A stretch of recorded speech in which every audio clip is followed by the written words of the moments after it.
So we're going to be looking at the time off request next. Big thing to remember about the time off request is it does have to be submitted 2 weeks before you're going to be taking your time off. You can see here at the top that's prominently posted. Always give us 2 weeks notice. If you don't give us 2 weeks notice, odds are your time off is going to be denied. There are some super special situations where it can be approved, but you'll have to talk to the HR department in the event something like that pops up. So, other big thing to remember, your request is not automatically approved once submitted. You have to actually hear from management saying, yes, your request has been approved. Just keep that in mind. That way you don't, get burned and mix up your schedule on, you think it's approved, but it's not actually approved. Other big thing to look at on here was we're always going to have holiday notices, basically dates that you cannot request off without special approval from members of management, and specifically being HR. Those dates are listed below. They're pretty much your major holidays. If you have any questions on that, please contact the HR department at our corporate office.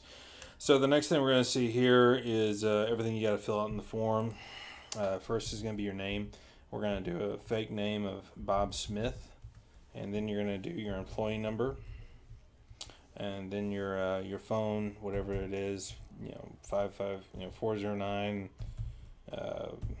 whatever your area code is. Anyways, just put in your phone number. Next is going to be the primary post that you work at. Some people have a primary post, some people don't.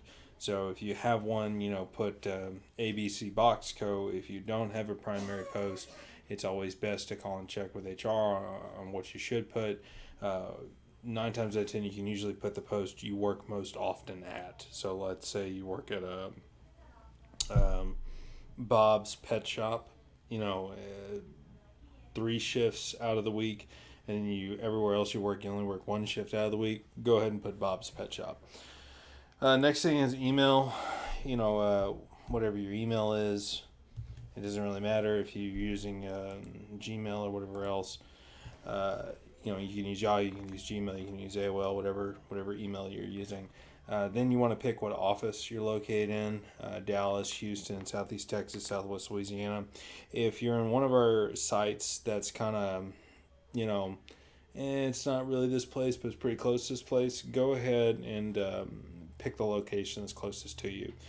Like Galveston, usually employees just click on Houston, kind of spitting distance between each other. Or, if you're working in Jasper, most people just put Southeast Texas.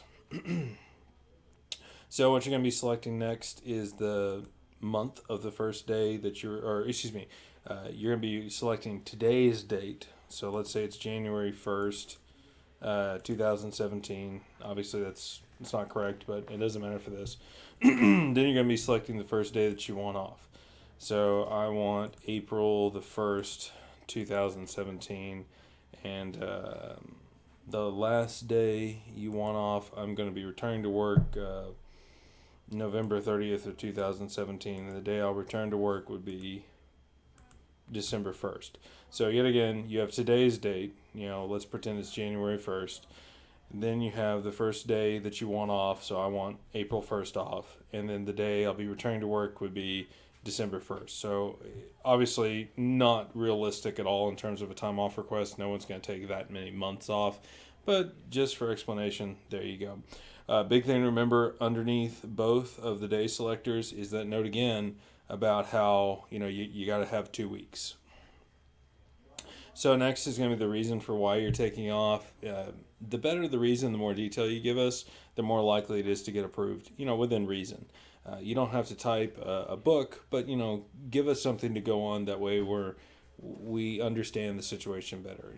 It can be something as simple as I and my significant other have decided to take a vacation to, Wisconsin. We'll be gone for 8 days. Trip we've always dreamed of. Whatever explanation you want to give it. If it's a funeral, please let us know the member of your family that has passed away.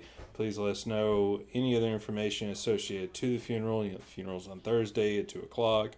I need to take off Thursday to go to the funeral. I need to take off Friday to be with family. We're going to try and be as reasonable and as understanding as is humanly possible.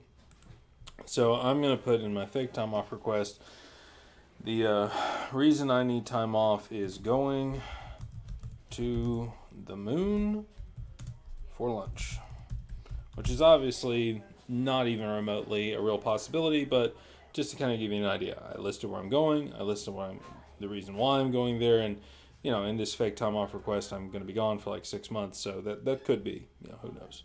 Last and most important thing, you're going to date and you're going to sign. I'm going to be signing mine with test because this isn't real. And yet again, it's going to remind you that your time off does have to be, that 14-day point. So then you just simply click submit, and it's going to send everything over onto us. So just to go over this again, info at the top, your information, today's date, the date you want off, the date you'll return to work, and the last day that you'll be off, the reason why you're taking the time off, and then sign the date. And then you come down here at the bottom and click submit. Thank you for your time, and have a great day.